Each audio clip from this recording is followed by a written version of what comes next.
On June 28, 1995, a Grateful Dead concert was held at the Deer Creek Music Center in Noblesville, Indiana. Thousands of people came. They came from all over the country the way Deadheads always did, following the music from city to city, living out of vans and backpacks, part of a community that had been traveling together for decades. Among the crowd that night were two young men who had hitched a ride to the show. Nobody knew their names. Nobody thought to ask. In the early hours of June 29, the driver of the vehicle they were riding in fell asleep at the wheel on Interstate 70 in Terre Haute, Indiana. The car left the road. The driver survived. One of the young men survived. The other did not. He was taken to the hospital where he died from his injuries without ever regaining consciousness. He had no identification on him. No wallet, no ID, no phone, nothing with his name on it. He was a white male, approximately 18 to 25 years old, 5 feet 11 inches tall, with brown hair. He had a small scar on his left knee. He was wearing a tie-dye shirt, jeans, and boots. He looked like exactly what he was. A young man who had been following the Grateful Dead. And so the coroner's office in Vigo County, Indiana, gave him a name that was not his name. They called him Grateful Doe. For the next 20 years, nobody came forward to identify him. Nobody reported him missing. Nobody claimed his body. He was buried in an unmarked grave in Indiana. A young man whose real name nobody knew, surrounded by a silence that should never have lasted as long as it did. But here's where this story becomes something different from most of the cases we cover on this channel. Because Grateful Doe did not stay unknown forever. And the way he was finally identified is one of the most remarkable stories in the history of cold cases in this country. In the weeks and months after the accident, the Vigo County Coroner's Office did what it was supposed to do. They documented everything. They photographed the young man. They preserved what evidence they had. They entered his information into the national missing persons databases that existed at the time. Nothing came back. The surviving passenger from the vehicle was questioned. He was also a hitchhiker who had been picked up by the driver. He said he did not know the young man who died. He had met him on the road. They had been traveling together for only a short time. He did not know his name, or where he was from, or who his family was. The driver of the vehicle knew even less. Grateful Doe was listed as an unidentified John Doe in the national database and largely forgotten by official channels, but not by everyone. The Grateful Dead community is not like most music fan communities. It is older. It has roots going back to the 1960s. It is built on a philosophy of connection and looking out for one another that has always been more than just words. Deadheads know each other across decades. They share information across generations. They take care of their own.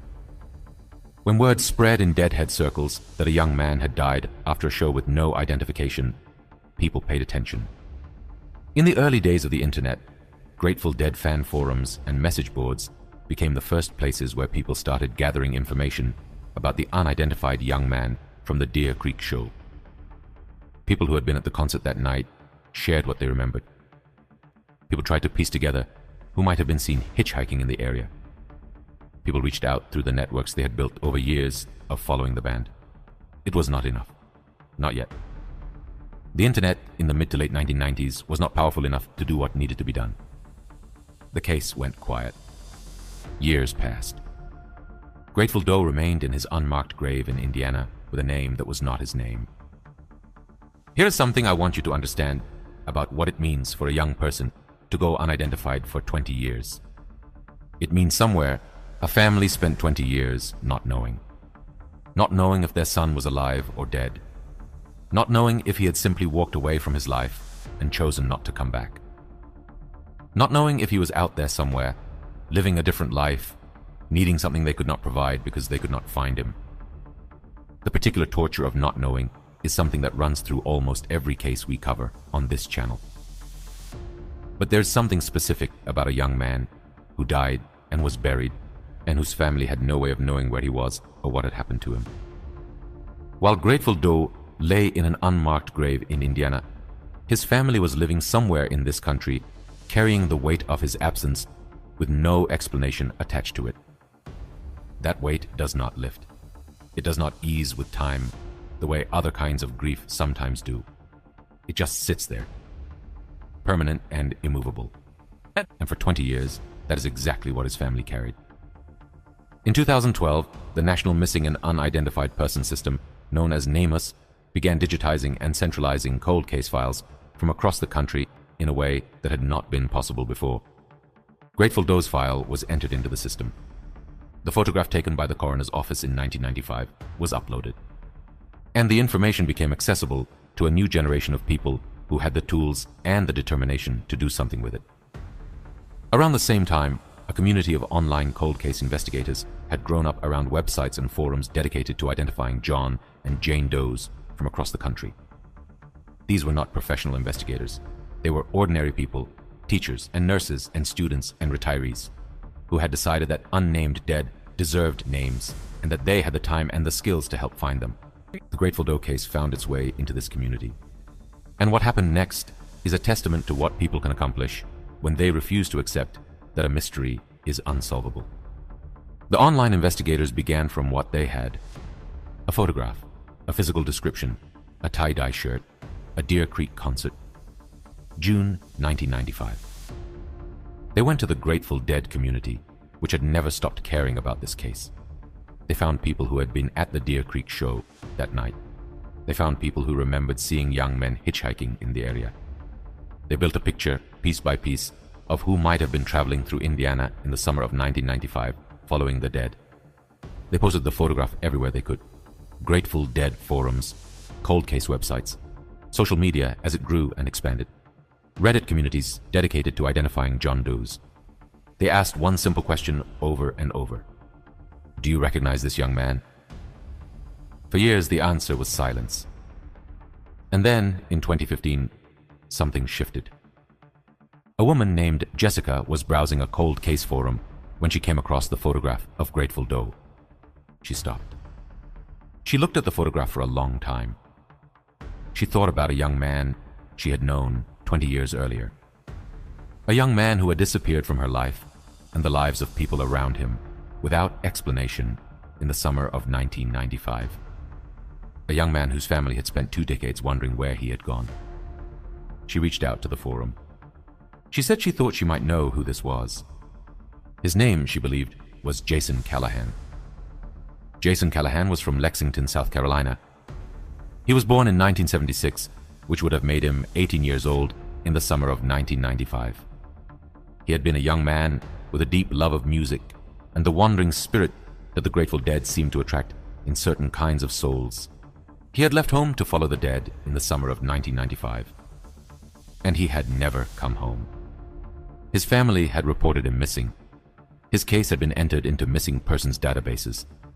But the connection between Jason Callahan, a missing person from South Carolina, and Grateful Doe, an unidentified John Doe from Indiana, had never been made by official channels. The information was out there. Both files existed, but the system that should have connected them had not.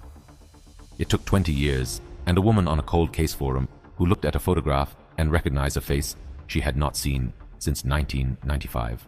DNA was collected from Jason Callahan's family and compared to DNA from Grateful Doe. It was a match. Grateful Doe was Jason Callahan. He was 18 years old when he died. He had been following the music he loved through the American summer, and he had died on a highway in Indiana and had been buried under a name that was not his. For 20 years, his family had not known where he was. Now they did. The identification of Jason Callahan was covered by news outlets across the country and celebrated by the cold case community that had worked so hard to make it happen. His family was able to have his remains moved from the unmarked grave in Indiana to a proper burial site. He had a name on his grave. His real name. The name his family had given him. Jason Callahan. His mother has spoken publicly about what it meant to finally have answers. About the particular kind of peace that comes not from the grief being over, because that grief never fully ends, but from the not knowing finally being finished. She knew where her son was. She knew what had happened. She knew that he had not simply walked away from his family without a word. He had been following his passion, and a terrible accident had taken him, And through no fault of anyone, he had lain unnamed for 20 years. That is not a happy ending. There is no happy ending when an 18-year-old boy dies on a highway. But it is a resolution.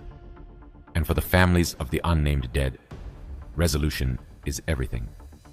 I want to take a moment before we close this case to talk about what it represents.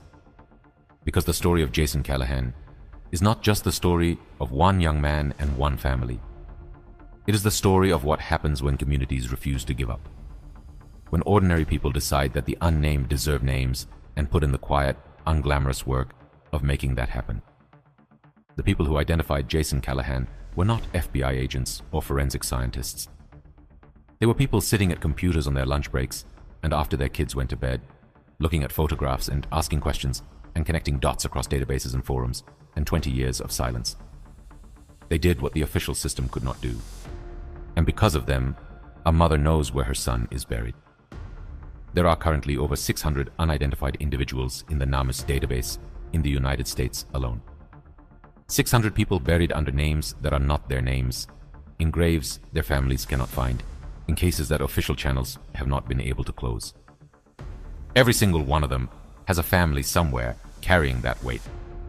And the community that found Jason Callahan is still out there, still working, still looking at photographs and asking questions and refusing to accept that any of those 600 people have to stay unknown forever. If you want to be part of that work, the NAMUS database is publicly accessible at namus.nij.ojp.gov. The Doe Network at donetwork.org is one of the oldest and most active communities dedicated to identifying John and Jane Does across the country. You do not need a law enforcement background. You do not need forensic training. You just need to be willing to look at a photograph and ask if you recognize a face. That is exactly what Jessica did in 2015, and it was enough to bring Jason Callahan home. Leave your thoughts in the comments. Did you know about this case before today? Do you know about other unidentified individuals who deserve the same attention that Jason received? Drop them below. This community has sharp eyes and good hearts, and I genuinely believe that someone watching this video right now might be the person who looks at the right photograph at the right moment and changes everything for another family.